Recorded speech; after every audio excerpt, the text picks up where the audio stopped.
In today's video, we'll be going through 10 ways Muslims can fast like Prophet Muhammad, peace be upon him. Ramadan is a time Allah showers believers with His infinite mercy and blessings.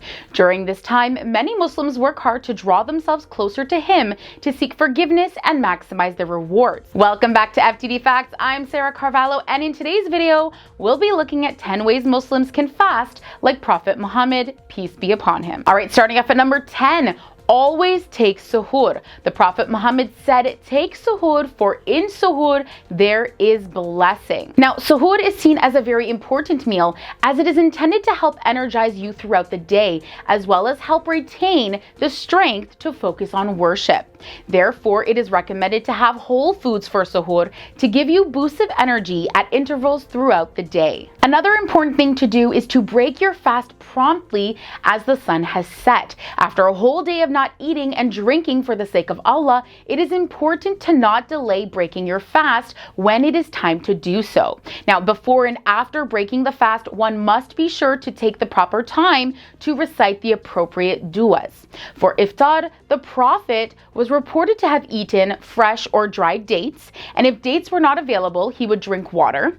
He would also often have a kind of soup that was made by mixing water and sawak, a kind of a mixture of wheat and barley. Now, there's also a great importance on this idea of sharing your meal. The Prophet actually said, want for your Muslim brother what you want for yourself. This means that in the spirit of brotherhood and Ramadan, one should also make the effort to share food no matter how much. It is a practice in many countries to distribute iftar amongst neighbors and also amongst those in need to help them break their fast as well. The Prophet said, whoever provides food for a fasting person receives the same reward as the fasting person without any reward reducing from the one who is fasting. Now, this shows how important the spirit of sharing meals is during Ramadan and why one should make the effort to share their blessings with others. Up at number 7, we have spend time in worship and making du'as. Ramadan is a month of blessings, so to attract the gaze of Allah's mercy, it is said that one must engage in worship. A big part of Ramadan is devoting time to worship and meditation, for the Prophet said, a tasbih in Ramadan is better than 1,000 tasbihs in other than it. Dua is also an act of servitude, and Allah loves those who ask from Him. Making dua, especially at iftar, is like an arrow that does not miss its target. For this reason, meal preparations should always be completed well in advance to allow for the proper time to make dua before breaking the fast. And it's also important to refrain from anger, foul language, and bad manners. Just as the reward for very good deeds are multiplied during Ramadan, so are the consequences of every sin. The Prophet said, fasting is a protection for you. So when you are fasting, do not behave obscenely or foolishly. And if anyone argues with you or abuses you, say, I am fasting.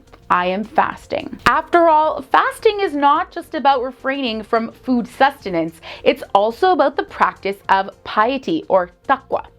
That is why the Prophet said, perhaps a person fasting will receive nothing from his fasting except hunger and thirst. Now, this kind of means that a person who does not honor the sacredness of fasting in their thoughts, words, and actions, and all that Ramadan entails, surely they cannot benefit from the rewards as well. All right, up at the halfway point, we have giving charity. There was no one as generous as the Prophet when it came to charity, especially during Ramadan. The companion Ibn Abbas narrated, the Prophet was the most generous of all the people, and he used to become even more generous in Ramadan when Gabriel met him. Gabriel used to meet him every night during Ramadan to revise the Quran with him. Allah's messenger then used to be more generous than the fast wind. Charity not only helps those in need, but it also returns back to the giver in a magnified form and protects him or her from evils. Now, another thing that the Prophet Muhammad valued and practiced was making extra effort on the last 10 nights of Ramadan. The last 10 nights of Ramadan are extremely important because those are the nights in which one of the odd nights is Laylatul Qadr, the night better than 1,000 months. Even though the Prophet was devoted to worship in the month of Ramadan, Aisha said that he would tighten his waist belt when the last 10 nights approached. This means that he prepared himself for the extra effort during that time. He spent most of his nights in worship and would wake up his family to engage in worship, and so that they would not miss out on the tremendous rewards of this act. Aisha also says that the Prophet would exert himself in worship during the last 10 nights more than at any other time of the year. That means that it is sunnah to increase your efforts in worship in the last 10 nights. He would also seek out Laylatul Qadr through worship. The Prophet said, whoever spends Laylatul Qadr in praying or in prayer, believing in Allah and seeking his reward, will be forgiven all of his past sins. And of course, we can't forget the studying of the Quran. It was customary for the Prophet to revise the Quran with Gabriel every Ramadan, and the Ramadan before he passed away, he actually revised it twice. This practice makes it sunnah to complete the recitation of one whole Quran during Ramadan. Ramadan is the month the Quran was first revealed, so the greatest effort should be made during this time to study and understand not just the words but the meanings and messages in the holy book. And Ittikaf. Well, performing Ittikaf is a sunnah practice that is performed in the last 10 days of Ramadan. Aisha says the Prophet used to observe a retreat in the mosque during the last 10 nights of Ramadan up until he died. His wives continued to observe this practice after his death. Now, for men, Ittikaf is valid only in the mosque, and for women, it is preferable that they do it at home. The purpose of this spiritual retreat is to forget about the world and focus only on Allah and in an environment that facilitates this purpose. And up at number 1, no surprise, prayer. What good is the fast which is not beautified by salah?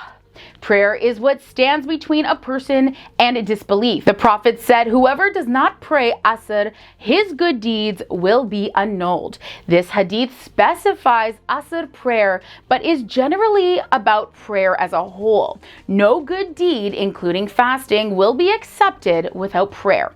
The Prophet and his companions used to offer extra prayers during Ramadan. And even today, if one cannot manage the extra worship, at least be sure to honor the obligatory ones. And this includes praying on time and not just waking up 5 minutes before the prayer time ends to offer an extremely half-hearted and rushed salah. All right, friends, that brings us to the end of today's video on 10 ways Muslims can fast like Prophet Muhammad, peace be upon him. Let me know in the comments below, which of these practices have you committed to working harder on during Ramadan to better emulate the Prophet?